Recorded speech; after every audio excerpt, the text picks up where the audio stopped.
I don't necessarily want to, like, at a more personal level, you know? Yeah. Like, I'm kind of like thinking we haven't met in person. It's a little like sci-fi, but I think because we all see the fundamentals, not every nuance, not every detail the same way, but we see the fundamentals of the change that's required to save the country, and that's a Turn your warm volume up feeling. a little bit. That's a warm feeling Yeah, because there you go. it's few and far between where I live. I guess is where I'm going. I guess I'm feeling a little lonely, and it's good to get on Yeah. here live. I don't think I've been on for a couple weeks, so it's good to get back on here live. I don't think I've talked with either one of you, Christina or Forrest. Correct me if I'm wrong. Maybe briefly at some point. We were on probably Yeah, on the Amalgamation, one of election those. streams. Yeah, Yeah. yeah, yeah. Yeah. I can't remember everyone jumping in There and was a out. lot. There's a lot of Yeah, people. I you're don't know. wrong. I don't know. There's a lot of names I don't know on this coalition, but I know it's awesome. And I've got a sexy interview coming in February with someone that was just recently on MS Now, who's got a really interesting book out there that we'll talk about. Not right now, but in the future. And Well, Dieter's it's calling going to it be MS now. it's going to be a great opportunity to take down some more neoliberal, like everyone can get rich and everyone should want to get rich kind of thinking. And that's I'm really looking forward to that. But you guys were all up about bringing up Zoran, huh? Like, I mean, the guy just gets a machine gunned with bullshit as soon as his hand comes off the fucking text, right? Like, Day 2, a foreign president is kidnapped to your city. right. Go. Yeah, just making I a can't point. relate. I'm not up north Crazy. yet, so I know you're coming. I know. I can't wait. But we'll let you, or at least I'll let you guys do your show. Yeah. Because Yeah, sure. we gotta do our out thing, and then Do it. and then change the background to your guys' show. But it was nice. Okay. It was nice talking to you guys. All right, sounds Yeah. good. You too.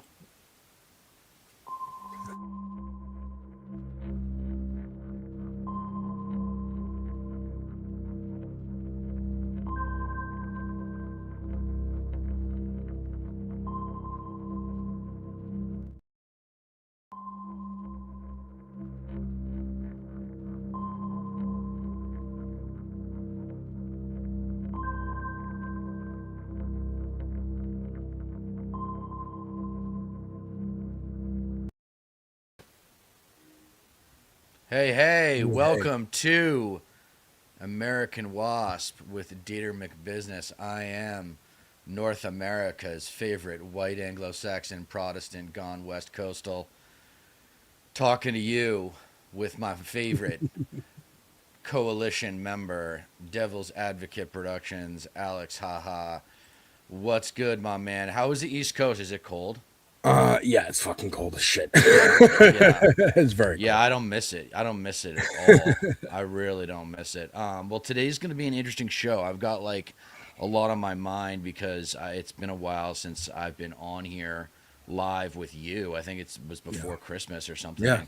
And a lot of shit's happened. We'll maybe work backwards from this absurd act of American imperialism. Here we go, 3.0. It's Cold War imperialism all over again.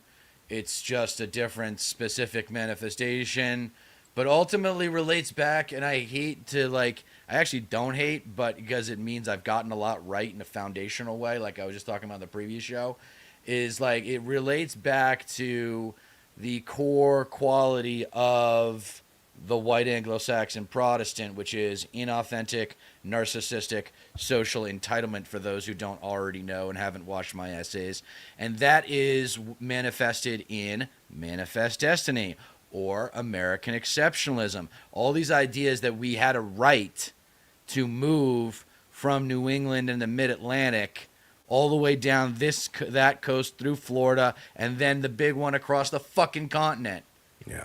and just take it all over. Monroe. I mean, the only one we could really, well, but I'm talking about old. No, I know, school, but I'm like, saying that's what it evolved into. right, but that was the foundations of it. Yeah, it's like understanding the '80s to understand today, and the only thing we gotta get off the hook maybe is the Louisiana Purchase, because it was just like, oh, that was just the French. It was just the French, but it's still, we're still guilty of genocide. Everybody, all those Western European nations are guilty of genocide. Yeah. And they all have really good ways of expressing their guilt. We actually have a good way with the casinos, but we're not making those as lucrative. The ones that are owned by Native Americans.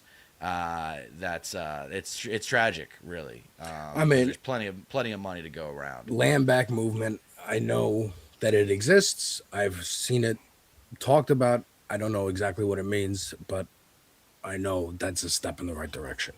All right, so but Venezuela, Jesus Christ, dude. You want to talk about Venezuela first? All yeah, right, let's do Venezuela first. I mean, I mean, my reaction. I don't know if you follow me on Instagram, but like, it's kind I don't really of use Instagram.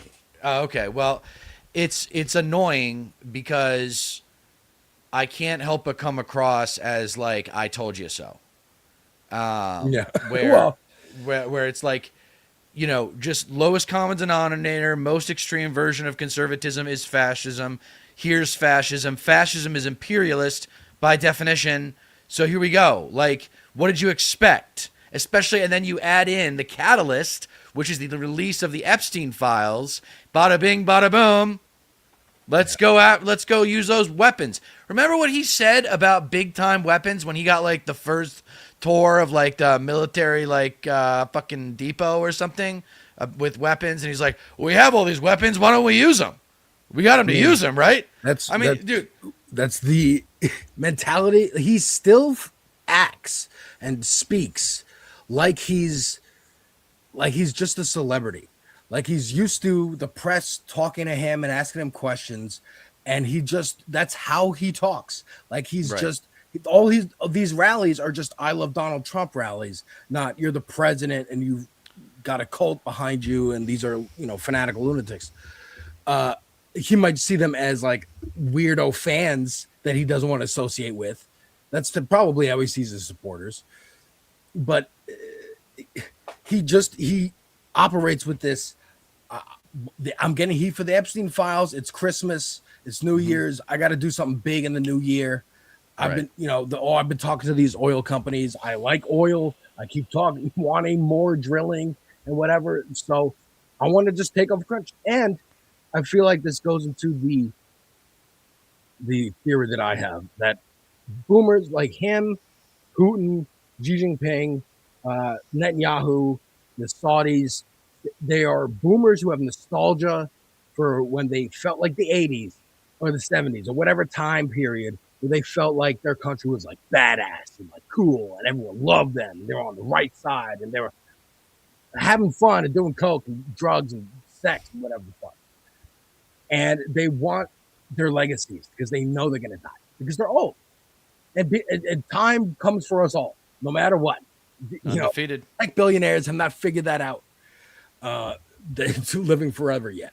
And so Netanyahu wants all of Israel to be Israel and no Palestinians. Putin wants the USSR back or as much of it as he can get. Trump just wants everyone to love him forever. And he's being puppeted around because he's old and feeble like Biden by Stephen Miller and J.D. Vance and his sons, I'm sure, and whoever else can pull him in a direction for what they want. And they're making deals with CEOs and what I'm wearing a fucking T-shirt right now. The Umbrella Corporation from Resident I remember that. I remember that movie. Yeah, I actually really liked that movie. I watched it when I was studying abroad in New Zealand, and it was just one of these super like commercial, like okay, whatever, video game movies. Yeah. It was actually back in the day. It was like a pretty original thing to be a video game. And then there was like 8 sequels. Yeah, and then I remember the writing in that movie was actually really good. I really enjoyed it. This is who we are going to Venezuela for. Yes. This is what the Monroe Doctrine is about. Yes, the conglomerates. It's about yes. the conglomerates, the companies. Right. We make pharmaceuticals, and we make Right. weapons, and we make iPhones, and we make a streaming service and movies, and have a studio, and mail you fucking whatever you want because we're Amazon. Right. And we're Disney. Let me deal with this real quick. So, out of respect for my dying mother, I probably won't wear sunglasses on camera until she's gone. It's a weird thing, I know, but it's something I've thought about. I was like, the only positive thing she gave me was these eyes. So I gotta use them as much as I can. Yeah. So, but to get back to what you were saying. But yeah, this is why we're going to Venezuela. This is, I don't know how many. Yes, I mean, well, there's people are going to great sign up for the military to go. There's a great, like, okay, so you gotta, if you're gonna have conflict, you gotta define the battle lines, and you gotta define the enemy, really. And the enemy, I think, an easy one is corporate America. And I've got some actually creative solutions to some really big problems. For example, like debt relief, not just student loans, but other forms of debt. Because over half the country can't afford a $500 emergency if, they get into a car accident or something like that. I want to also, so this is just shit. Do you have anything else on this, or do you want to? I kind of want to move on. I mean, yeah. Let's just. I want to talk about like live footage. Oh, okay. Of this. Wait, what happened? Sorry, did I? It will not stop. An ICE shot someone today. Oh, great. I didn't see this. I've been you working didn't see all this? day. Okay. No, I've been working all day. So I'm breaking this to you. ICE shot. I'll take you through the story. Here's Christy Nome speaking. She spoke a little earlier. That's live right now, but I'll take you through what happened. All right. We'll show the video.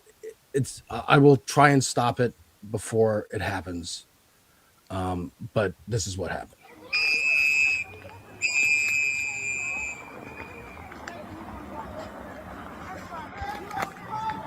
Get the fuck out of our neighborhood!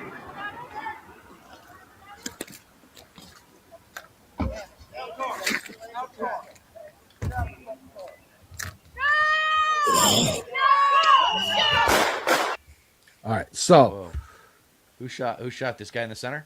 No, there's a guy. This guy, I think, shit. I believe this guy.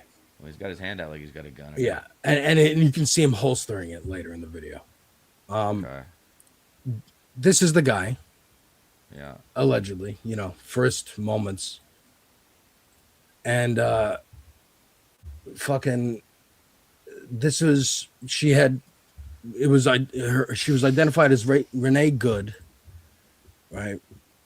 And this was part of the story.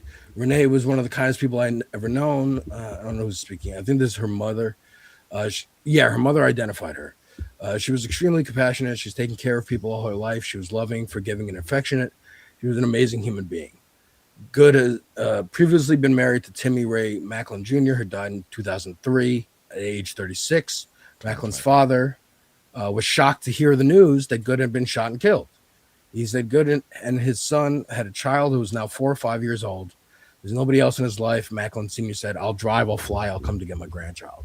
So it sounds like he was notified by the reporter. Right. And, this was from a day or two ago of a woman in a restaurant kicking out ICE at a Mexican restaurant. Get up. Excuse me? You heard me. My staff says you were out front hassling people. You don't get to sit here, eat our tacos, and terrorize the same comunidad. Out, cabrones. Then go find someone. Right. Oh. And, the right was making a fuss about it, of course. Oh, how could you? These are law enforcement agents. They're doing And this is why. Because they fucking shoot random people. They assault, attack random people. And we saw this in 2020 with the BLM protests. I wonder if there's going to be protests all year because of this. Yeah. I assume, like, I already had it in my head, the right wing response. If there's not as big a response or bigger, the left doesn't care about white people. That's going to be the narrative. If it is, they're crazy, they're Antifa, why are you protesting against, why do you want immigrant, blah, blah, blah, whatever. There's no winning because they're not honest. They're always bad faith. Like you say, they'll lie, they'll cheat, they'll do whatever because they want to fulfill that need inside of them, that narcissistic need to feel like they are the conquerors. The winner. They can do whatever they want. I mean, I'll show you fucking Trump's statement. There we go. This is Trump's statement about this shit. I have just viewed the clip of the event which took place in Minneapolis, Minnesota. It's a horrible thing to watch. The woman screaming was obviously a professional agitator. The woman screaming, like yelling at the cops in the video. And the woman driving the car was very disorderly, obstructing and resisting, who then violently, willfully, and viciously ran over the ICE officer. I didn't even know he wrote that. Who seems to have shot her in self-defense. Based on the attached clip, it's hard to believe he is alive, but it is now recovering in the hospital. Oh my God. It's being studied in its entire situation is being studied in its entirety, but the reason these incidents are happening is because the radical left is threatening, assaulting, and targeting our law enforcement officers and ICE agents on a daily basis. They're trying to do. I mean, I was watching Hassan a little bit before this, and he made a good point that, like, this is what he wants. As cognizant as he is, at least Miller and them want people to agitate through protest, so they have more excuses to just shoot people. And like Christy Noem also echoing the same. It's a game to them. It's a game, dude. They don't think they can be touched. They don't think they can be touched. They're playing a video game with human life. And they're just plotting out. It's like Risk, where they plot, except it's on a domestic level, and they're just plotting out their little armies in cities all over America, and it's just one big fuck you. Like, this is something that I talk about in live streams, but I haven't really put it into an essay yet. And it's just, whether you like it or not, in America, we don't live in a thank you society. We don't live in a how can I help you society. We live in a fuck you society, especially when you're talking about from the perspective of conservatives. And so I'm just... let me ask you this about that statement from Trump. Did you find anything surprising in that statement? Yeah. You did. I don't know how it keeps surprising me, but like the brazenness to which, like, we've all seen the video. Make shit up. To just make shit up. Yeah. Because he assumes half the people won't even watch the video. Because he that's what he's been doing his whole life. He's a bullshit. Right. That's what I mean. He hasn't changed. He's just like wandering through life. That's what happens too. In age, you get as a fail son. You become a more extreme version of yourself over time. Yeah. And it's just... I can't believe it. At least we only got 3 more years with him. Like the Rob Reiner thing too is another example of just like, I don't care. I don't care to even pretend to be like, oh, we're all sad. Like, they don't even do that anymore. Like the whole Charlie Kirk thing, and then what was the school shooting the same day as Charlie Kirk? Nobody talks about that. There was fucking...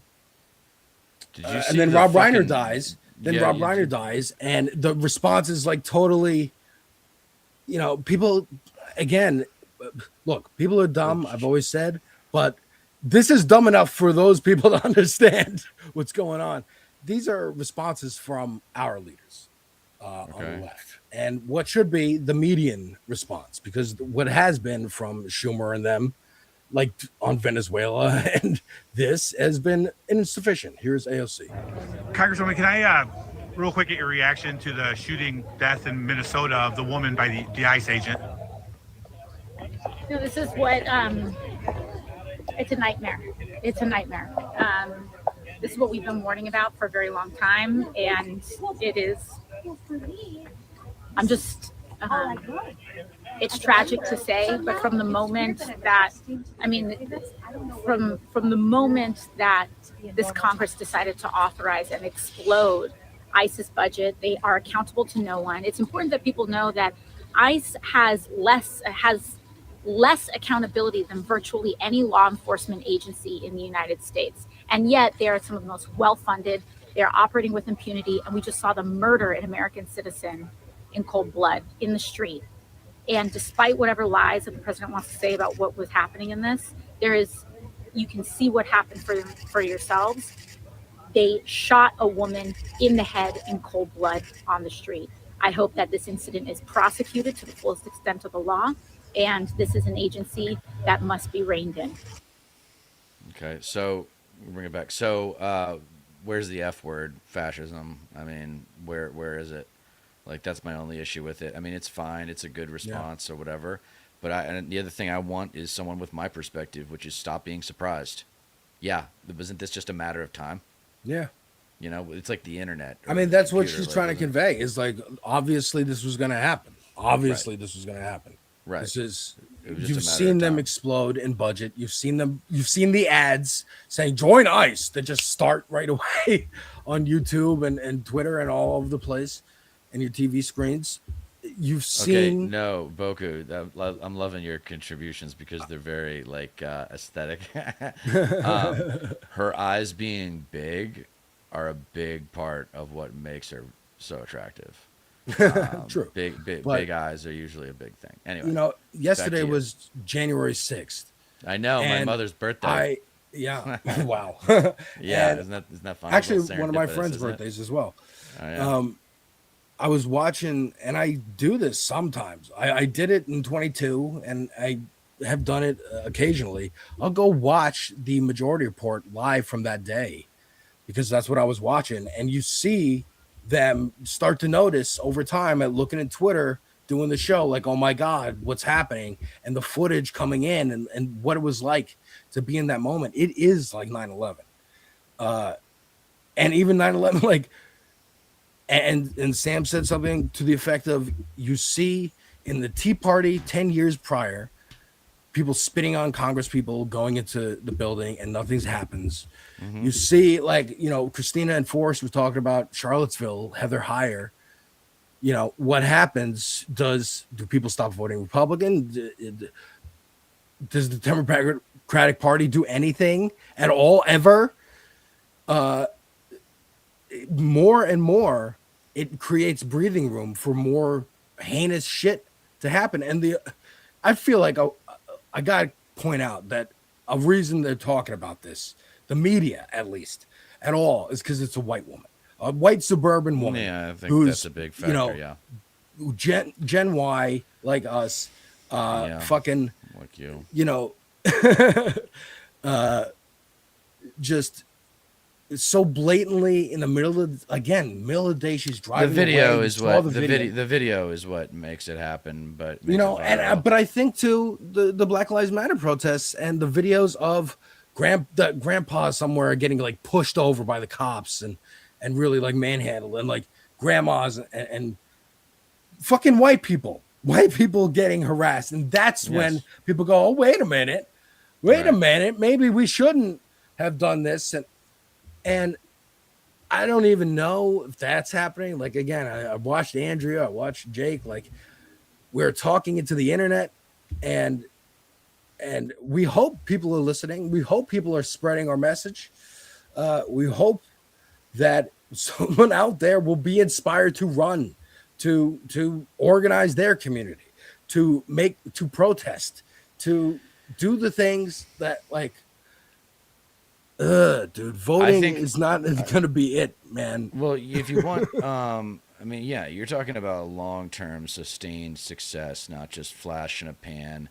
We try something that looks like democratic socialism. I have positive stuff for us to watch. But I got to tell you, I mean, look, just being a little bit older than you, like, this feels like withdrawal. This feels like, or just an OD.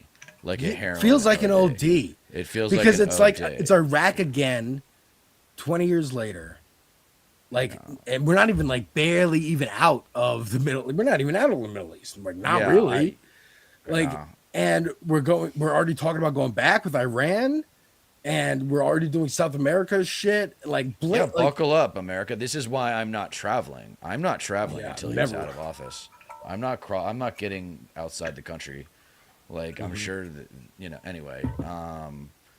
But yeah, man, it feels like we're ODing on greed. I mean, that's greed. Greed is the center of it. Yeah. Thank you for. It's like we're like Tom Cruise from from the MTV Movie Awards back in like 2008 or whatever. It's some funny shit that people should go check out on YouTube at some point. But yeah, no, I mean, I was talking to my fellow white privileged straight man friend from back in the day, comes from in terms of the socioeconomics of our backgrounds, very similar, no academic debt all the way through, well, in his case, college, but I got him beat because I went to grad school and he didn't. So yeah, take that. Anyway, he comes from a certain city in America that breeds like what I would now describe as anti-MAGA conservatives, like, and he's finally come to terms that with just the basic reality that we as a society need to build, go back to the drawing board and build up what kind of society we think we should have. Yeah. And then, because this has not been a discussion. And this is the thing that drives me nuts about freedom of speech obsessives, not freedom of speech advocates. Because freedom of speech advocates are fantastic. But freedom of speech obsessives usually say, like, they're obsessed with that right because they just want attention. And I have a saying that those who obsess over the First Amendment right often abuse that right, but they don't seem to understand or acknowledge, or because it would be harder, and human behavior is about what is easy versus what is hard, not what is right versus wrong. They don't evolve in their thinking. Joe Rogan is the best example of this. He's just like a sponge, or trying to be a sponge, because he doesn't really know how to learn. He never went to college, so he doesn't know the basics of how to learn. That's what the purpose of education is, so that because you never stop learning. How to learn. So you don't, when you do your own research, which you should do, to not come in with your own. You don't want to. But there try are to prove your own theory. Yeah, that's the net result. There are certain, but that it has to be earned, and it has to be ingrained in you in a good way. And that's why, like, learning about, everyone needs to know about Aristotle. Everyone needs to know about MLK and Malcolm X. Everyone needs to know. Everyone has to believe the Roosevelt. But the thing that's beautiful is that there's good content. Like, there's a Roosevelt's documentary that should be part of public education. Like, I want to get into the nitty gritty of education and say, are we really modernizing education in a way where we can condition these kids to deal with a screen-based world? And instead of fighting the screen and like making sure, that's a good thing to make sure you don't have screen time, whatever. But when you're using it, like, are you using it like in a productive way? Yeah. And that's where you get into like, what are the classic? I think documentary film is my favorite. I'm biased though, because I've been involved with a number of documentary films, and I just think they're a great way to teach. And it's the kind of teaching that happens when you're not taking notes. Yeah, it's recreational learning. As someone who hated school, watching documentaries, I was like, okay, this is a movie at least. At least I don't have to hear the teacher. There's cuts. There's interesting visuals. I mean, like, good teaching is like one thing that people, and this is the thing I have about language too, where you can use sophisticated language and people will know what that word means. They just won't be able to come up with the word on their own. Yeah. For example, like, an undereducated person would never use the word nemesis, right? But they understand it when they hear it, they know exactly what it means. Yeah. And I'm just making that up on the fly. There's a million examples of that. But I think I want to bring it back to this comment, because Andrea's right. They're accelerating the plans to get as much as they can before Trump kicks it. That's that's again, we're talking about greed as the baseline. Like that Yes. is spot on what they are doing. He is Biden. They know he's bad. They knew during the campaign, but it just looked like he looked marginally better than Biden.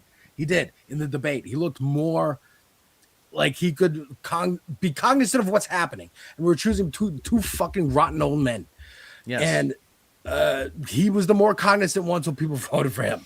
This right thing happened, and people didn't feel a difference under Biden because it was barely a difference. Because they didn't do anything. They capitulated at every fucking step. They begged to capitulate. Because that's how Chuck Schumer governs. In the most fucking Woody Allen Jewish way possible. It's so fucking annoying. As a New York Jew, I will tell you, it is that stereotype. When you meet it in person, it's fucking irritating. When you meet Larry David for real, when you meet George Costanza for real, it's not fun. They're not funny. They're infuriating. And dude, you met Larry David? No. I'm saying like that type of like neurotic, oh God, we gotta help you out. Oh, I'm Chuck Schumer. Okay, so what about so there's a Chris Rock bit. Sycophants. There's a Chris Rock bit that you might be familiar with that's like legendary and very controversial. That I would include. Yeah, I'll let people find it on their own based on that information. But one of the things that you can find it based on how I phrase this, like I love Jews, but I hate Zionists. Like I'm kind of in this thesis, and I'm glad you brought up Andrea because she's like unapologetically into like hate, and she acknowledges the hate in her, and I acknowledge the hate in me. Yeah, me too. I acknowledge the hate in me because, and here's like the saying, the sequence. It's all about sequencing on the left. If you don't sequence people with your words, if you don't get them to take 1, 2, hopefully 3 steps toward your perspective with your language, then you can't really influence them. Yeah. So that's why, like, what I try to promote. Hold on 1 second. So what I try to promote is like, this is fascism, or conservatism is fascism. Fascism is evil. There's nothing wrong with hating evil. There's nothing wrong with hating conservatism. Right.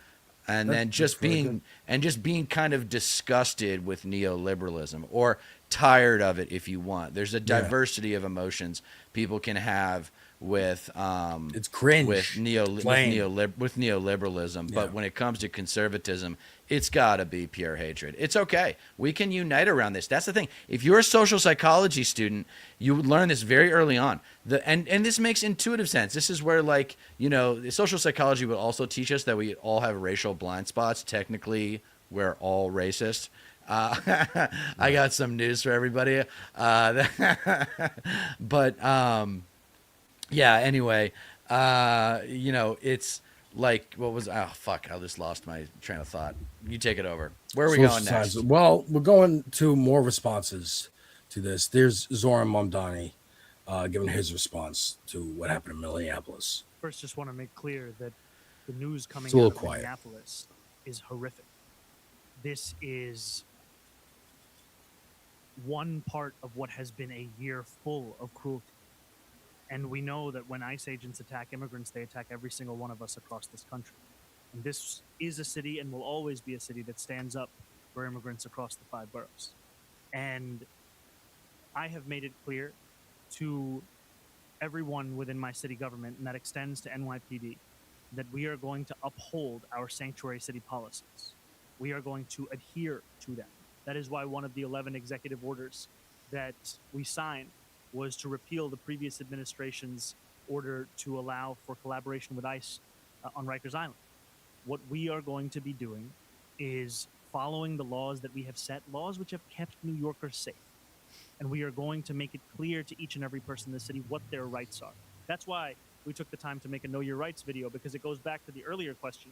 If you don't know of your rights, then how can you be expected to actually use those rights? So we are going to take every opportunity we have to inform New Yorkers of what they already can do, and also to make it clear to our own city government agencies and departments across the board, including NYPD, that we are not here to assist ICE agents in their work.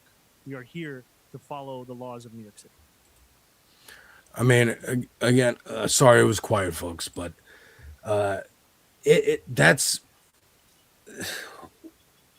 it's day 7, and he knew this was the the office he was coming into, and what he stood for and what he's standing for.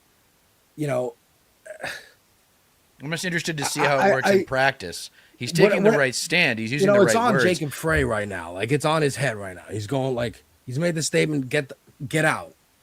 And what I'm asking Chad, I'm asking you, can a mayor say, hey, police, literally don't let them in, and if they try, use force to resist them? Yes, it depends on the quality of that connection. He let the Tish woman in charge of the police department, which I thought was an choice. He now, but that's continuity. That's continuity. It is continuity, and she's going to report now to the deputy mayor, I believe. According to Ken Klippenstein's report. I think we're just kind of in a survival mode right now, and just getting. We're in survival mode, and you know, again, like people like Zoran, people like this next clip of Kat Abou-Gazella. This was a couple days ago, in DC at a rally. So to our representatives, we don't want any more. This is in response to Venezuela, but also about ICE. We don't want to hear that impeachment is unpopular, because it's not. And guess what? You're a leader. You better lead. And I guarantee that if you cave to cowardice, someone else will step up to take your place. And we do not want to hear that there is no cause to impeach this tyrant. We got to this moment because of inaction from leaders who swore to protect us, who swore to fight for us. We trusted them, and they broke that trust. We deserve so much more than what our leaders have failed to deliver, but they have a chance to redeem themselves, to step up now. But the first step is impeachment. What do we want? Impeach! I think doing it like that with the 3, like kind of Zoran did in the campaign. Perfect. 3 things. It's a chant. People can remember. This needs any Democrat running in 26, 28 needs to have this part of the process. So, and over Venezuela, at least. You broke up there. Say the last over 5 over seconds. Venezuela, at least. Okay. This impeachment needs to happen. Yeah, but it's not going to until after the midterms. Yeah. So a year from now, because those midterms, then the people have to get sworn in, so he won't get impeached until a year from now. I mean, I don't know, man. I'm really pessimistic. I'm not even in on the I'm down for impeachment, but I don't think it has a chance in hell of happening until until we take. I think it should be but like you were saying earlier, of these conservatives who are starting to wake up, so to speak, and be anti-MAGA. The reason they're doing that is because they know, like Andrea said, Trump's gonna fucking die. Trump's gonna die eventually. Maybe it's after he serves his whole term. Sam Seder thinks he's gonna die next year, or this. He's not gonna make it to 27. That's what Sam Seder's betting on. Put it on Polymarket and a Kalshi, folks. Sam Seder's bet of Trump making it. The 27. So this plays into. They're looking. Wrap it up. They're looking for. I'm gonna throw it back to you, but they're looking for what's next, what's past him, and people are looking at America First, Fuentes and them, and Tucker and whatnot. Right. They're looking towards I don't know, Trump without Trump, with Marco Rubio and Ted Cruz and these rotten fucks that they know are compromised. JD Vance, Erica Kirk said JD Vance on stage at TPUSA. That was something we missed during the holiday break, was their shit. And, it's going to be JD Vance versus Tucker Carlson running? I don't know. Maybe. Hopefully not. But I don't think they hold together. I think the groundswell, again, what happened today is horrible, but this sentiment is not new. The sentiment's not new. It's been there since I'd say like Bush. I'd say Iraq and Afghanistan, at least our generation, really affected us and how we look at the government and how we interpret news told to us because we're all lied to. Whole generation lied to, just like Vietnam. And there's more information. Ultimately, I think the internet is good. Technology is good. And we do have at least access. At least the conversation goes matter, from like whether it doesn't look even up. matter. Go ahead. Sorry, last you thing. got it. The conversation at least has gone from, you're making a point to someone. They say, "Go look it up." Now it's check your sources because you can look it up. You have it instantly. That is better now. But like you were saying, like, where do they go from here? Where do the conservatives go from Trump? Because that's where they're looking. Like Andrew, they're trying to get it all now in this year because they might know impeachment's coming or something's coming. Jake Tapper has to rationalize his existence. They all have to rationalize their existence. Like you say, that you don't want society to completely fall apart because then who's going to buy your shit that you're trying to hawk them? So, yeah, exactly. It's bad for business. Yeah, it is. It's bad for business. What I was saying earlier about the social psychology thing was in order to get two people or more people to get along who don't have a lot in common or don't like each other or whatever is to give them a problem that they can't solve without working together. So I think the tipping point for the factions of the left that need to kind of like unite and make a point and get super majorities in both houses eventually and like never look back because bipartisanship is death and what got us here. The argument's over who's gonna have power and who's gonna be influential. And I think there's a lot of insight in the approval polls right now. I think that obviously Trump's approval poll is like been under 40 for several months now. It got as low as 32, I believe I saw at some point, but I think most recently it was 39. Either way, that's pretty miserable. That's not the end of George W. Bush's career yet, but it's getting there. So that's fitting with my 1/3 theory. For those who aren't familiar, I believe that 1/3 of the voting public is MAGA. MAGA being defined as heartless 1%ers, and 99% of which are Confederate flag waving, Bible beating gun nuts, or some combination of those three things. So I think if we unite around that common enemy, we can get a lot of people to get along, but we're going to trip over who gets to be in charge. And that's where the left comes in and we say, well, we've had the best arguments for a while. And a lot of these arguments, I talk about it's like sailing. It's kind of over at the start, right? I've mentioned that before. Well, it's like how you frame these arguments, right? It's not whether or not we need universal health care. It's not whether or not we need the EPA to be, better run and more effective, yada, yada, yada. The whole laundry list of policy issues. It's to what extent. It's to what extent should government be involved in this area of our lives. And it's cool to see Zoran using modern technology and doing videos and stuff. He's super media savvy. That's great. It's not a coincidence. They all are. It's not all a coincidence that he's the son of a cinematographer. That's not a coincidence that he's that good with it. And he's just a man of taste, and I like him a lot. But I'm a little disappointed in him influencing the DSA in New York. I was not cool with that. I felt like he should have kept his mouth shut and let the DSA in New York do what they want. I feel you. On the local thing. But that's just me, and a lot of life, and definitely a lot of political life, is coming to terms with the way things are, as opposed to obsessing over the way things should be. Yes. It took me years to get to this. Years. And because I was like caught up in the Michelle Obama love and kindness politics, and like I wanted the method by which we achieve change to be like reflective of the positive aspects of our subcultures. And that obviously is not going to happen. further with like people arguing, should we do Marxism or should we do Marxist-Leninism? Should we do communism or should we do social communist, social democratic socialism? You're not. not. You go by problems in the palace. and solutions. You're not fucking lords in the palace deciding how you're going to write your constitution.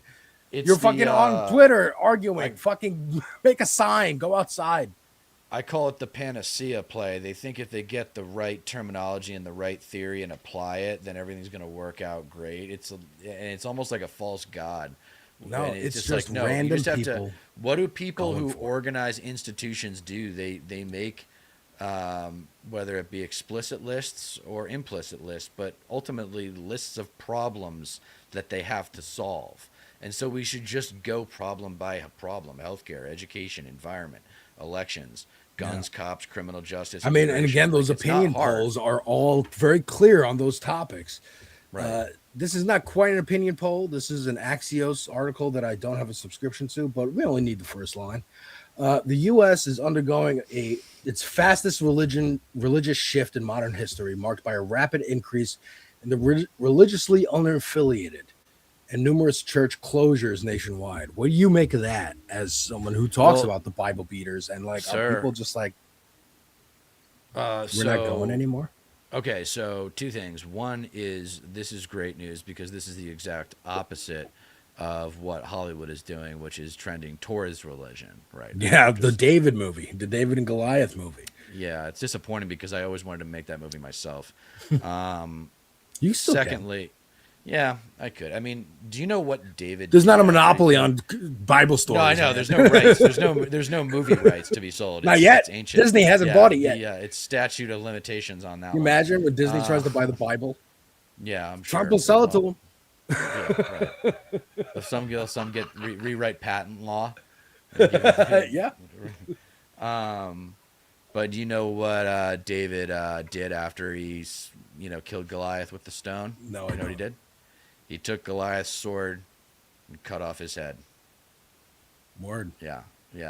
So he was a savage, man. He was a savage. He ain't coming back. Yeah, he was a savage. He's one of ours, right? He's one of mine. So I wanted to make sure, though, we never got a chance to deal with this fucking one. What Can You Do said something about the mayors. Yeah, here we go. Here's something controversial. If we aren't certain it's written down somewhere that a mayor can't interfere with ICE, we should assume they can and insist upon it. This is a matter of public safety. Yes. Okay. Love it. Great idea. Like, this is what I've been talking about is instead of uniting around states, like, oh, it's California, New York, and Massachusetts, all like, and New Jersey, and, fighting for the love of Pennsylvania and Michigan, whatever. No, cities. And then you go cities and then out to suburbs, and then eventually you get to rural areas. But you must accept that rural areas will always be vulnerable to the politics of scapegoating, to the racial and xenophobic politics of the right that will always be successful to an extent in my generation for the next 10 years for 1/3 of the voting public. Hopefully 10 years from now, that 1/3 will be 1/4. And then 10 years after that, 1/4 will be 1/20. My point is that MAGA is something that you cannot cut out. You must radiate it. So this is along the lines of the solution. What you can do. Of course, he comes up with talking about the solution, my man. That's why I was so obsessed with this comment when it came in. I was like, we gotta cover this thing. The mayors in a lot of these states, like Zoran, are more powerful than the governors. In terms of what a lot of people would call soft power. Fuck it. It's just public attention. They have the cameras. They go places in their cities. People pay attention. So make your cities kick ass. And then tell MAGA they're not wanted here. Tell MAGA you can come here, but don't be wearing that fucking hat. And don't be coming up in a pickup truck.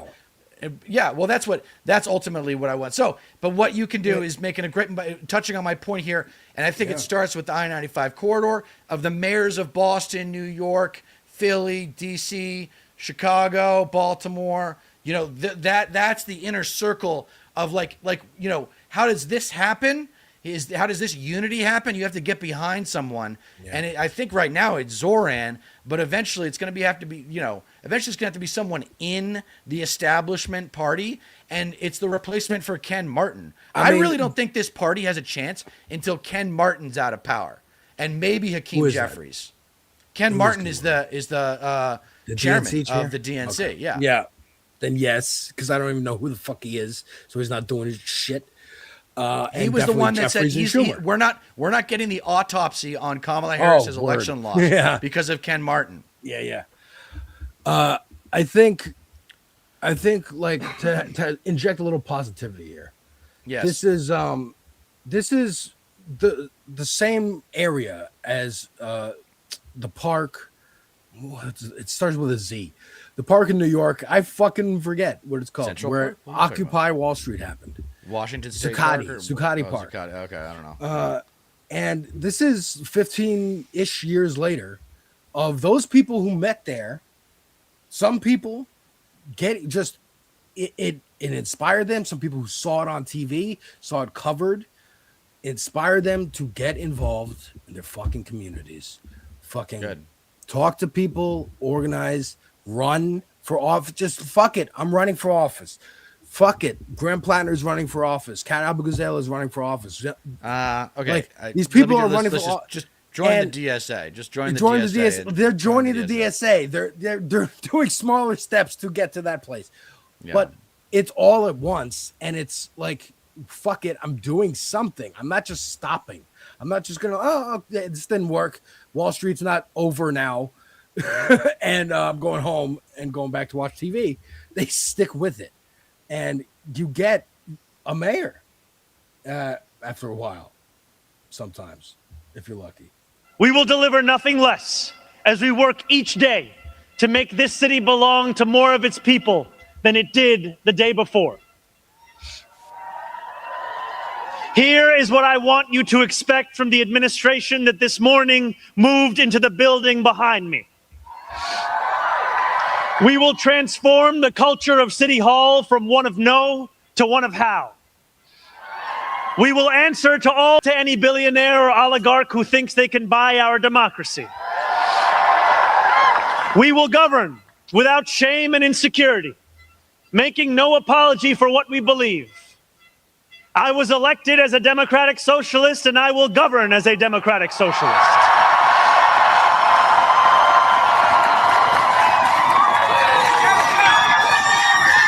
I will not abandon my principles for fear of being deemed radical.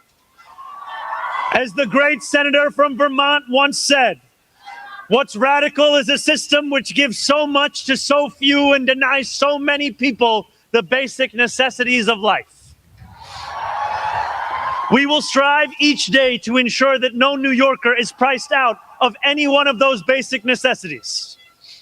And throughout it all, we will, in the words of Jason Terrence Phillips, better known as Jadakiss or Jay to the Moi, be outside. Because this is a government of New York, by New York, and for New York. Is that Eric Adams?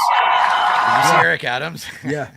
I mean, look. Is he going to jail? Is he going to jail? I got super libbed up. It was New Year's Day. I got super libbed up, and I had this as my phone screen. Oh, my God. For about a day. Oh, my God. Really? Yeah. Like, That's this is funny. a real shot of Bernie laughing with Eric Adams above him, just stone-faced. Because, like... Is Eric Adams going to go to jail, though, or what's the deal? I mean, I don't know. I doubt it. I assume he's booking a flight to Turkey or Israel as we speak.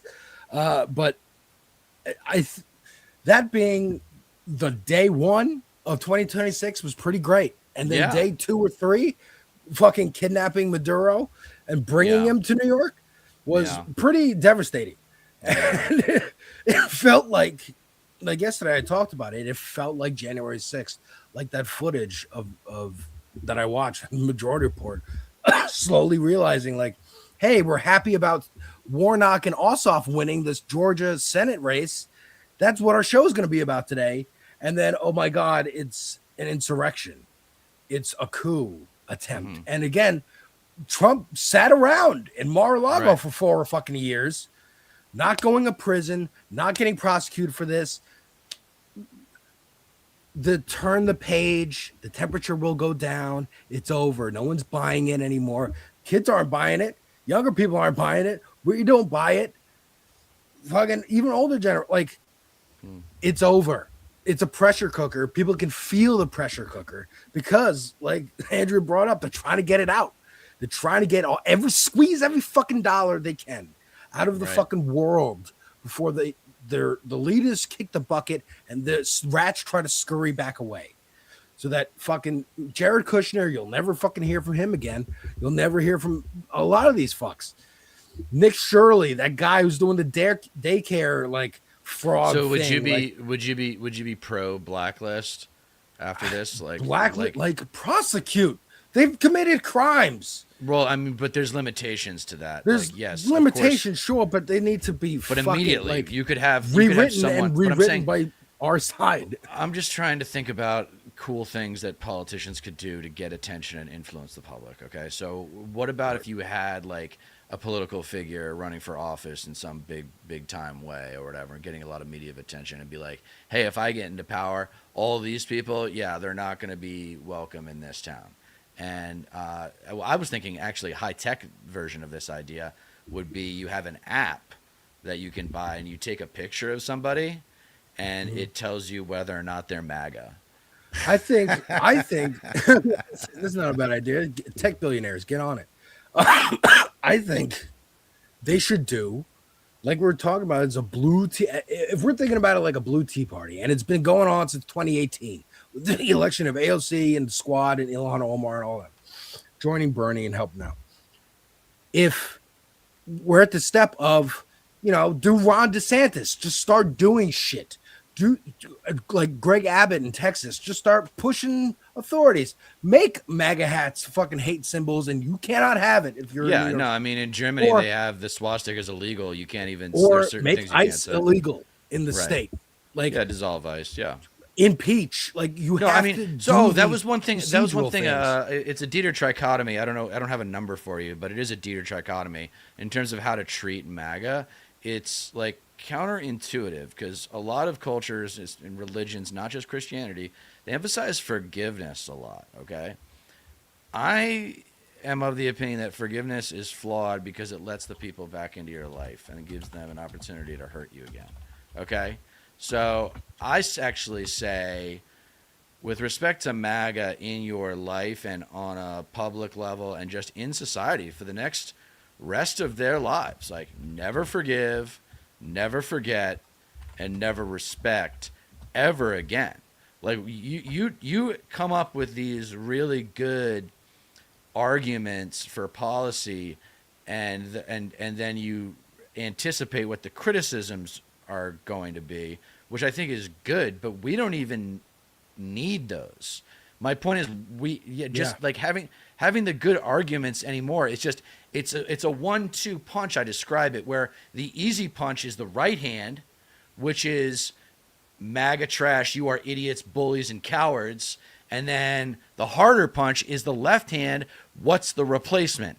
Like what are we trading out for? The idea of like, trying to anticipate what they're gonna do, and like, we can't do this because then what if they use it? We can't, like, no more of that. No more fucking writing strongly worded letters. You're breaking norms. But there's certain language, Alex, that like no one has said white trash bullies. Right. Like white trash Nazis, I realize is a little heavy. It's a little intense. It's like a fucking ninja star to the neck, right? And white trash Nazis is a lot. And then white trash fascists, though, we've talked about. WTF doesn't stand for what you think it does anymore. And that's like, I think that's fucking gold. But I don't have the platform to get this shit to catch on. And then Confederate Christian nationalism, I tried to sell that when I was on the Vanguard not too long ago. Yeah, and here's the thing. What's the enemy? Like, ideologically, you get into the isms, okay? Because you can't fuck with this specificity. Double B, double C. Baby, boomer, conservative, capitalism. Boom. You just throw that out there. Like, that's an anchor, dude. Have you ever heard of the anchor and adjustment heuristic? No. Okay, so I don't it's know what basically heuristic means. okay. So basically, it's my a guy named Frank Schaefer, who's a really great intellectual, came out of the evangelical crowd, knows it well, like me, got out of there, and now is expert on how to criticize it. It's basically, he calls it certainty addiction, and it's even actually grander than that, where it's just you get married to ideas of certainty. Yeah. And for example, the right is absolutely certain that government is the problem. They are certain of it, that government cannot be redeemed. There's nothing redeemable about it. And then, you bring up the classic examples of not just Social Security and Medicare and Medicaid, but like, what are you going to do in a disaster, right? What are you going to do when the hurricane comes or the tornado comes? Or Do you want roads? Yeah, I mean, everyone uses the roads as a classic example. But it was good to see it. Zoran's thing. But it's good to see the Democrat, oh, like you're saying, the Democrats need to stand on the opposite side and say government is good and can help. Because it is, and that's what I said. And I was it is part of my rhetoric for when I was anyway. I won't get into why I came up with this slogan, but yeah, government is good because people are good. That's actually like coming from someone like me. I think that's actually kind of surprising to hear. But because I think people who weren't socially conditioned, well, I think people who weren't socially conditioned to be empathetic. I think empathetic is almost like some people are naturally empathetic. Like I think a lot of women are naturally empathetic. But I don't think most men are naturally empathetic. I think it's a social conditioning. Speaking of rhetoric and getting words out there, I don't know if you've seen this, but this is also part of Zoran's speech here. These have existed as distinct from one another. We will draw this city closer together.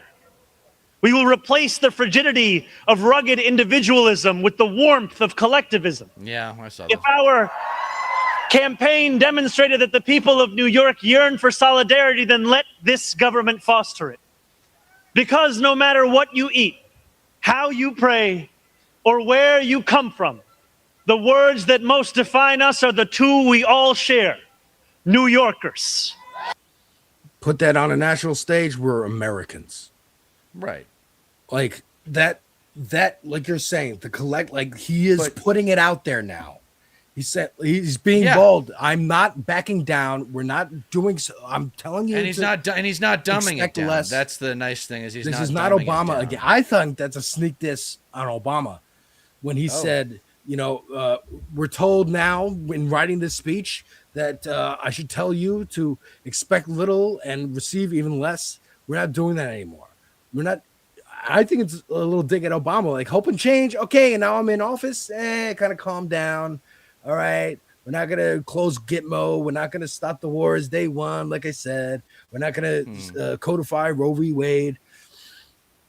I don't know. I don't know. Of Obama is, dude, okay, we should talk about this. Obama is dangerous territory for lefties because in terms of the results of his administration, they kind of speak for himself. Like, he wasn't as bad as Clinton, but he was still bad. There was a lot of problems that didn't get solved, and the results of his administration were Donald Trump. Well, that's my answer to that. Is the best point. Yes, if you want to make that argument, I think that the Trump thing, though, like him winning 2016, is a little crazy because of what happened with Comey 10 days prior to that election. That really might have tipped the scales, and probably did tip the scales. I mean. It was Hillary. The fact that it was close. The fact that it was close was pathetic. The fact that it was close was absolutely pathetic. Obama loved his drones. Yes, I mean, this is more like talking about incrementalism. You could have carried on with the spirit that got you there. Endorse Bernie, but he wasn't. He never described himself as a progressive. He only described himself as a liberal. He never described himself as a progressive. I knew it was fake from the fucking beginning. I had a feeling. I was like, he's smarmy. He's smarmy and he's tricksy. Well, I think he is empathetic towards the possibility of getting rich. Like, preserving the possibility of getting rich trumps society providing the basic needs for the citizens. That's what conservatism has delivered for America since 1980. And yes, even during the the Clinton years and the Obama years, because those years are defined by conservative capitulation overall, at least on an economic sense. Yeah, go ahead. No, I think keep going. You're right. No, I shouldn't leave out Biden. I shouldn't leave out Biden too, who like had an opportunity with that VP pick to pick someone really special, and instead he went with Kamala Harris, and then instead of actually playing up what would have been an amazing event, which would have been history on camera with the Democratic National Convention in 2024, could have been like Obama's actually resurrection, where he could have done interviews with different candidates and they could have come to this like event format for picking a nominee. That would have been a hell of a lot more exciting than Biden just endorsing his vice president. Yeah. I mean, and that's what we got. And I'm sick of like, you know, I don't want business leaders necessarily running for office. Look at what he just laid out. Look at what Deter just laid out. So many steps in the wrong direction. Right. Yeah, no, it's like so many I mean, choices. whenever you get lost in this shit, just think of the drug addicts. Like people are empathetic now to drug addicts, and I think even more so than alcoholics. Although I think alcohol is harder to deal with because it's everywhere. My God, like everywhere, like corporate events and shit. But yeah, I mean, we're spiraling into the seventh circle of hell, and it's just tread water until the elections come around. We'll find some footing in the midterms, and then hopefully we can impeach, prosecute, but remove. treading that water means doing whatever you can do. Like we echo the sentiments of join the DSA. Join the DSA. I'm telling you, just keep it simple. Join the DSA. Talk to your neighbors about what you're gonna do when ICE shows up. Just start building. Like go out more. go to bars. And go, if you know, tell spread. and you if know you what, are online, spread and share. Spread and share. Sorry to interrupt. The thing that really though would make the biggest difference is to get these people. Okay, I guess you call them normies. People who are like, oh, I'm not very political and I stay out of it. I'm like, you're just as bad as them if you stay with that opinion. If you stay with that perspective, you might as well be MAGA. Wait, reset. Huh? Go again. Say that again. I'm saying, you were underwater. I think you should just call them, not like to convince your friends and be like, this is Nazis. This is Nazi times happening right now. What are you gonna do? You can't just do nothing. You have to do something. So again, if all you can do is make, like Jake was saying yesterday on his show, make a social media, make an art project, take care of your mental health. You need to do that. Be creative. Yes, that's use your creativity Yeah. because expressing it, people will notice, people will see, and then when they look towards you, when the camera turns towards you, or the spotlight is on you, you use it to inflict some fucking knowledge. To tell them this is Nazi times, guys. We need to do this, and this to bring them in. Hey, I'm part of DSA. Come join. Come to a meeting. Yeah. Talk about it. Talk about unionizing. As a member of the DSA, I can tell you that in the chapters now, like if you're in a major city like New York or LA or Boston or Chicago or DC, like Baltimore, whatever.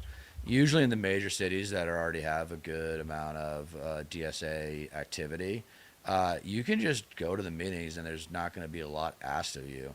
Yeah. If you are in a city that's like maybe a more mid-sized city, maybe not in LA, not in New York, not a Boston, not a Chicago, not a Houston or Dallas or something like that.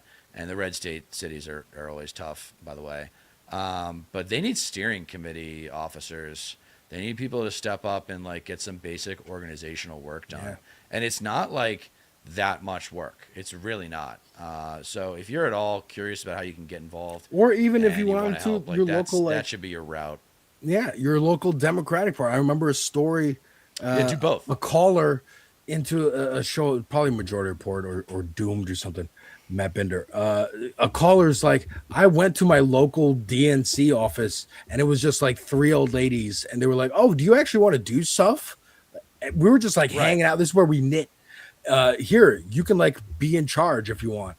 Like, check it out. Go to your fucking city council meetings. Go to make your fucking voices heard. We see clips all the time of people in local council meetings, local Senate chambers, speaking to their representatives, demanding things, and those clips matter. They get amplified.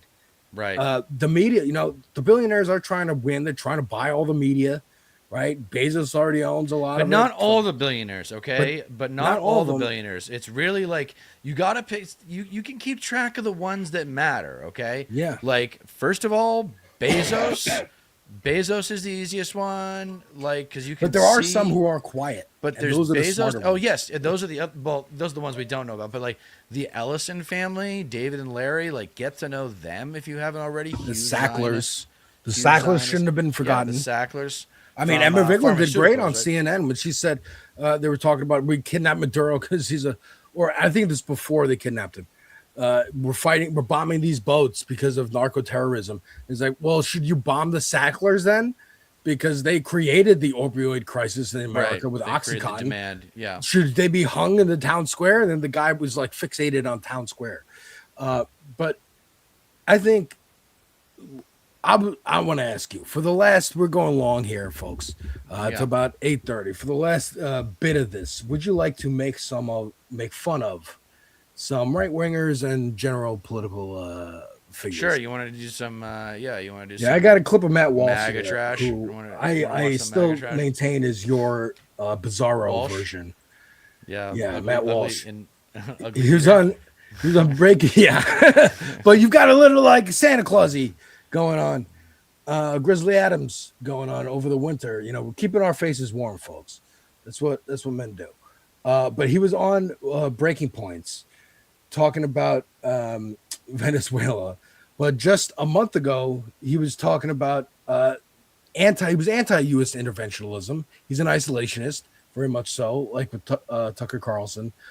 Don't involve yourself in other countries, but also celebrates colonialism and conquering.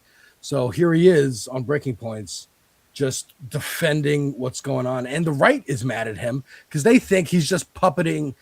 He's a puppet for Ben Shapiro because they are anti-Semitic. Look at Haiti. What part of Haiti are you saying to yourself, we need more of that? More of that. We have more beaches than them too, right? Don't we? Right. We're a much bigger country. We don't want a marine invasion framing of the United States. Ridiculous. That constantly decapitates governments and takes the money out of the country and saddles us with we don't want the Clintons debt either. from a revolution. Yeah. Right. Although I don't. So you're saying that we wouldn't want to be like basically a colony that the entire West spends 200 years punishing after the Haitian Revolution. I get that. I understand that, but also at a certain we wouldn't want that. No, yes. We wouldn't want that, but I would also say that that's not entirely why Haiti's in the position that it's in. I mean, at a certain point, as a country, you have to stand on your own 2 feet and take care of yourself. And but at what point is that they elect Aristide and we overthrow Aristide, and they elect Jovenel Moïse. Jovenel Moïse is assassinated a bunch of people with American connections, and then we install in 2021, like the United States installed the prime minister that we just ousted. Like, so we could say, okay, yeah, you got to get over it. Even know that 200 years ago, but like we're still doing it. Of course not. Yeah, I mean, and I'm not in favor of. I'm very non-interventionist in my policies, so I'm not in favor of. So, like, again, this is from a little while ago. I remember this clip actually, but this is what is happening in all of South America. Like America, regime the United change. States have been doing this. Yes, we've been doing this since so many Chile. countries. Chile was like a first one, I think, back in the 50s. The Monroe Doctrine, the Don Roe Doctrine, as Trump has called it now, of just we're going to control this hemisphere.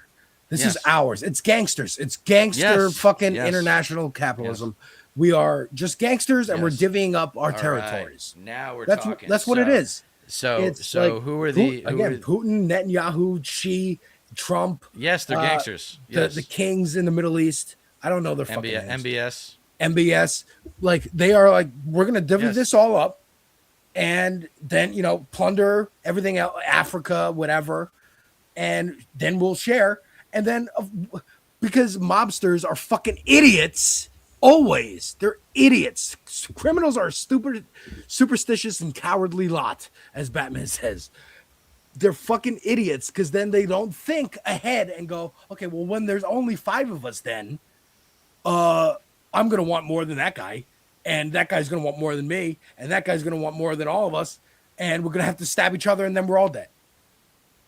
But they think they can hold like a peace by going to war in their own regions. And be like, all right, Russia and China, you guys stay out of South America. We're going to go fucking take over the rest of South America. And they're starting with Venezuela. It's starting with Venezuela. They've already talked about Greenland. They want Greenland. Again, another like, who's making these decisions? This is the most Illuminati pilled I've been thinking. Like it is Trump and Xi Jinping and Putin and Netanyahu sitting in a room going, okay, we're going to just drawing lines on a map. Like they're drawing new lines and they're making moves now. And I feel like these lines were drawn again, tinfoil hat, when Putin took Crimea, knowing Obama was because that was 2014, right? Or 15. Mm-hmm. Obama was the lame duck.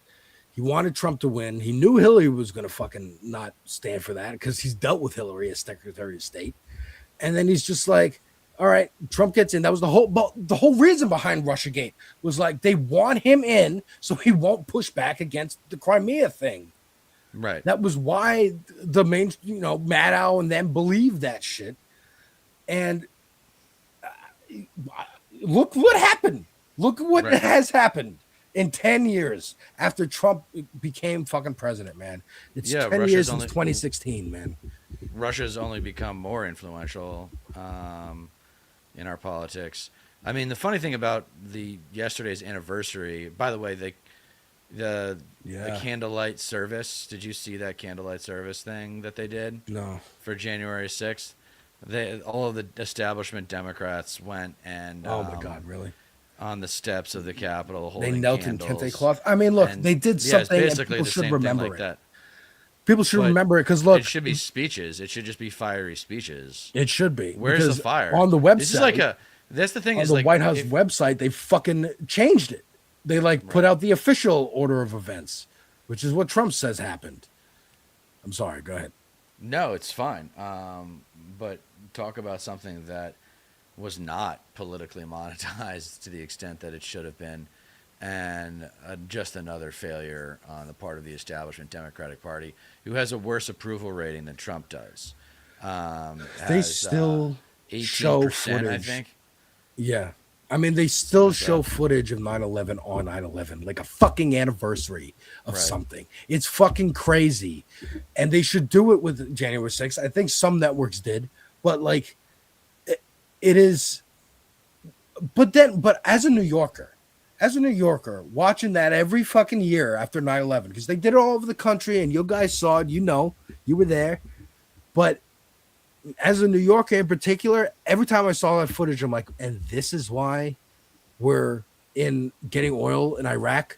This is why we have less and less rights. And TSA exists at airports now, and ICE exists to round up immigrants, and the Patriot Act. Like, this was supposed to be fucking temporary, and people don't remember that. And it's frustrating. I have more silly clips of political people like Matt Walsh. This one really is funny to me, and I think you'll appreciate this too. Okay, let's see it. This is Anna Kasparian advertising something that you can buy a ticket to. Don't miss this ticket. It's the hottest ticket coming up in 2026. AI.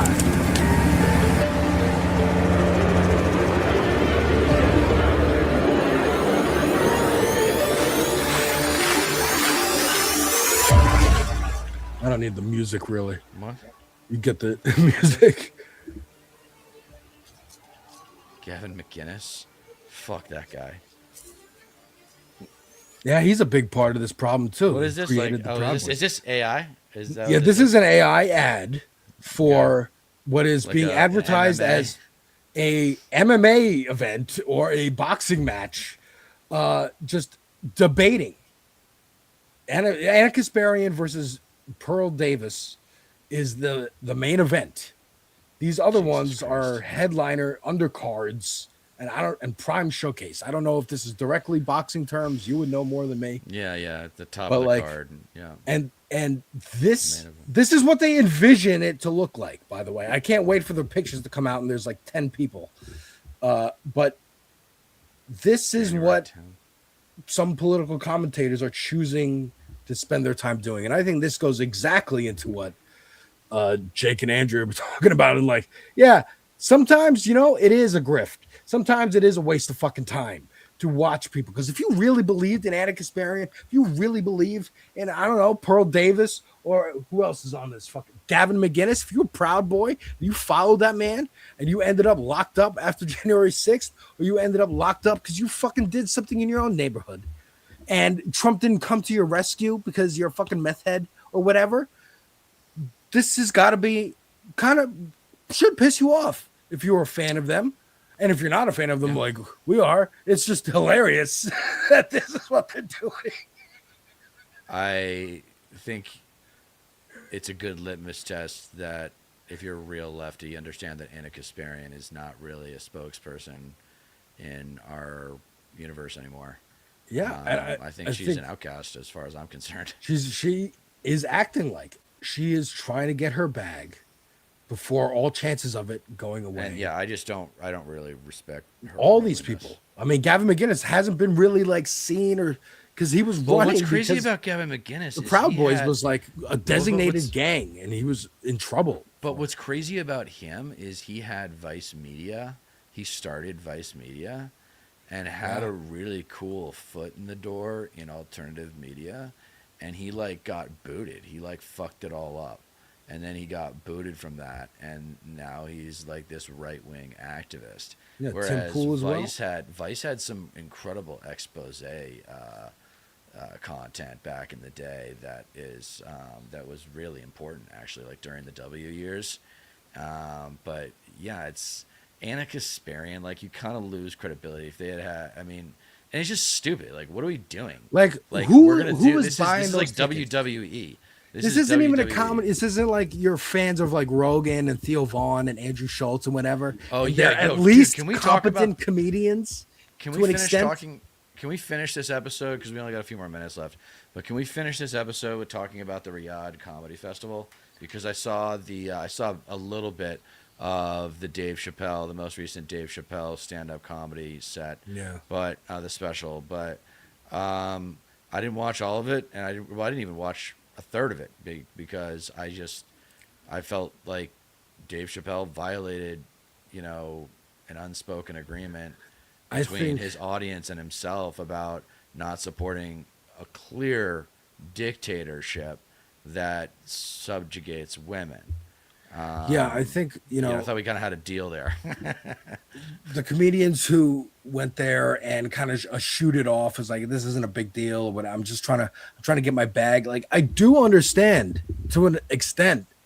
As a comedian, I'm trying to get a bag and get some fucking money, and I'm working here. But when you're on the level of Dave Chappelle, Kevin Hart, Bill Burr, you don't need the money. Money's no object. Someone like Jessica Kirson, like who went and then felt, her fans were like, "Why would you go and do this?" And she donated the money. She was like, "Yeah, I made a mistake. Like she's an up and coming comedian. She's not as big as these other people. This was a big opportunity for her, and she recognized that it's wrong and she wouldn't win. If I was that big as a comedian, I would never fucking go because I'm terrified of going over there. I refused birthright trip to Israel because I was scared of going to the Middle East because I don't want to get bombed. And they're like, "We have an Iron Dome," and I'm like, "Yeah, the fact that you need that tells me I'm not safe there." Right. But I think it's again like you're throwing. If you have the money, like you're Dave Chappelle, you're the bigger names on that Riyadh Comedy Festival list. You don't need that fucking money. You just did it because you're greedy. You Look, fell into so the greed. Some of the names that And you really gotta check disappointed me were Kevin Segura, Kevin Hart, Tom Segura was his name. Tom Segura. Yeah, Tom Kevin Segura. Hart, Whitney Cummings, Bill Burr, like you mentioned. It's that it's a lot of those names that like I think they're gonna have to give some money to charity or something, or they're gonna have to do something to redeem themselves. Like, you know, I'm all about cancel culture when it's applied to the right people. Like, some people deserve to, a lot of public figures deserve to be fucking canceled, and they did take the money, like you were saying, like the level of wealth that you when you get to be an A-list comedian and you're worth $10 million or more. Like, what, you really need $1 million? Yeah, what do you Like, need you know. more money for, Bill Burr? Like, that's what I'm most disappointed in, because I Plus, like they Bill put Burr. limitations on what they could talk about. They put limitations. Yeah, they on- did, and they signed those Yeah. contracts, and they abided by them, and then they came back and said, "Oh, well, we got to talk about this and that, and oh, you wouldn't expect there to be a Starbucks there, and you wouldn't expect there to be." It's like, yeah, they would, because they would not bring you to the places that are oppressed. They're not gonna. You're not gonna go to Israel, and they're gonna bring you to the West Bank or fucking Gaza. They're not gonna go show you that if you're Michael Rappaport. That's not the point. Okay, Right. Someone running in the 12th district here in New York, Cam Casey, I think is a Parkland survivor, who's also out there doing something with his clout, with whatever clout he has, is running for office. He went to Palestine and he's showing video of meeting people, talking to people, showing what's happening, putting a spotlight on it as he's doing his campaign here in New York. And I think that's very important. Again, what you can do, he's doing what he can do. Let me see here in the private All right, chat. so that's probably going to be it for us today, Yeah. guys. Thank you for listening. If you're not already subscribed to me or Alex, please check us out and subscribe. Hopefully enjoyed the extra half hour today. I know we were glad to do it. Yeah, we're back. Happy New Year, folks. Yeah, we're back. And, you know, just keep your eyes out there. Just remember, always watch your back when you find out someone's MAGA. Never forgive, never forget, never respect, and never again. Never Thanks again. for watching. Never again, baby. With Trump, that's got to be a slogan. Like, never again. Never again is happening now, and it has to be never again again. And, Take and care. also, don't forget, my audience, you don't get change in America by asking nicely. So thank you very much for watching, and we'll see you next week. Hell yeah.